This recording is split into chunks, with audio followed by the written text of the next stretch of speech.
Today, we're going to learn a story about how God took care of David and how God takes care of us. But first, I need to find some lunch. I am so hungry. Friends, would you like to come with me as I go find a delicious chicken sandwich for lunch? Where should I go? Do you guys see anywhere I could get some food? Oh, Bad Service Burgers. Maybe that. This looks great. Hi, I would like one chicken sandwich. Yeah, I don't have that for you. Okay, what about some French fries? We ran out of those a while ago. Okay, any burgers? No. Well, I'm really hungry. Is there anything you have that I could eat? To be honest, we probably should have closed earlier today. Sorry.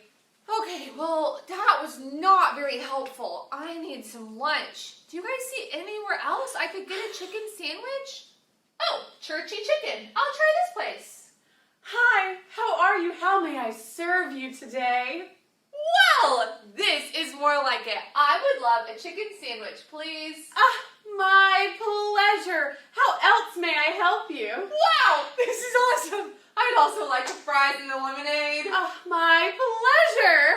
I feel so taken care of, and this chicken sandwich is delicious. Today, we're going to hear a story about how God always takes care of David. David was also looking for some food, and God provided for him through a woman named Abigail. First, let's practice our main point for today. Shout! God takes care of us. One day, David and his soldiers were out in the wilderness still trying to get away from King Saul. David got word that a very rich man lived nearby. His name was Nabal, and he owned 3,000 sheep and 1,000 goats. What do you think 3,000 sheep and 1,000 goats would sound like? Let's make our loudest sheep or goat noises all together. Ready? 1, 2, 3. Bah! Woo! That was loud. Nabal had a wife named Abigail. They were kind of a funny pair because Nabal was very bad and Abigail was very good. 1 Samuel 25:3 says, "The woman was discerning and beautiful, but the man was harsh and behaved badly." In fact, Nabal's name even meant foolish. We are about to see an example of this in the story of David.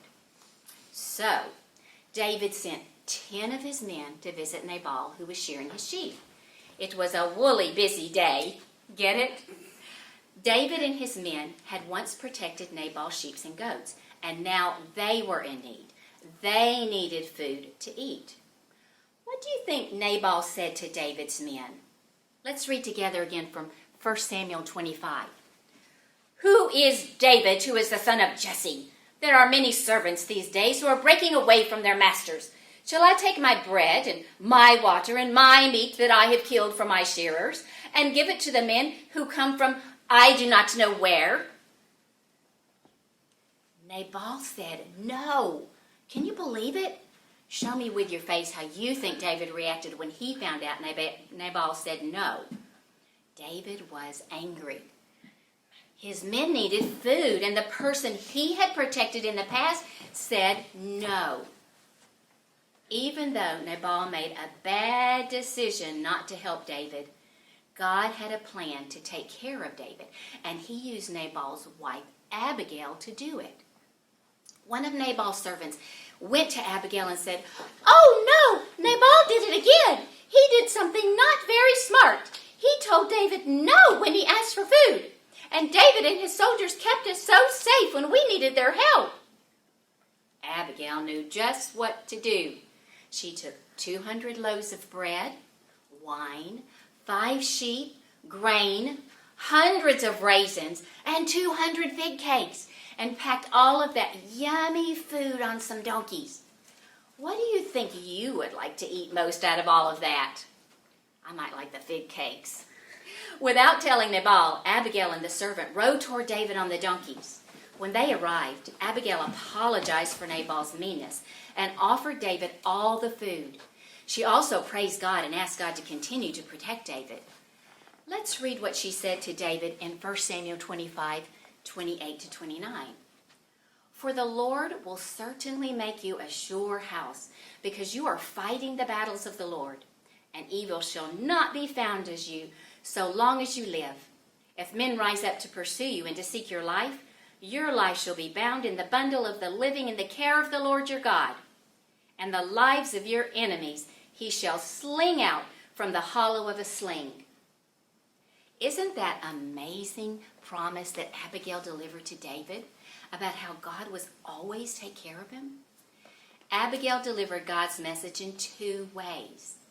God was taking care of David through Abigail's actions of kindness and generosity, but she was also reminding David of the message, God will always take care of you. For David, it was a reason to shout, God always takes care of me. But guess what? That very same promise is true for you too. God always takes care of us. Psalm 46:1 tells us, God is our refuge and strength, a very present help in trouble. Shout, God always takes care of us. Today, we learned how God always had a plan to take care of David. He used a woman named Abigail to feed David and his men, and to remind David that God would always protect him. Did you know that God also always has a plan to take care of you? When Adam and Eve sinned for the first time, God and his people were separated. But the whole Bible tells the story of how God had a plan to make everything right again and to take care of his people.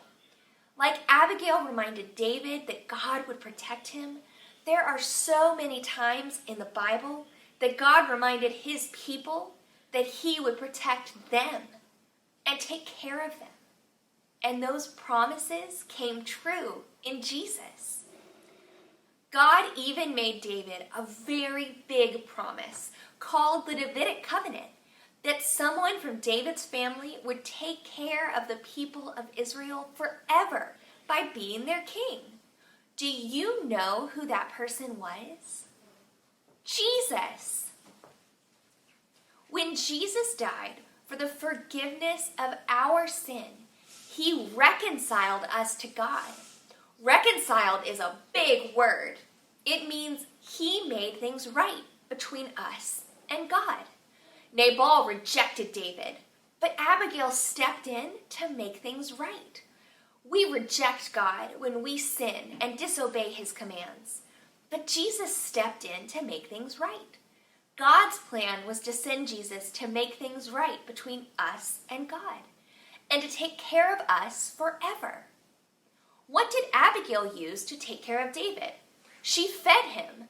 Do you remember some of the foods she brought?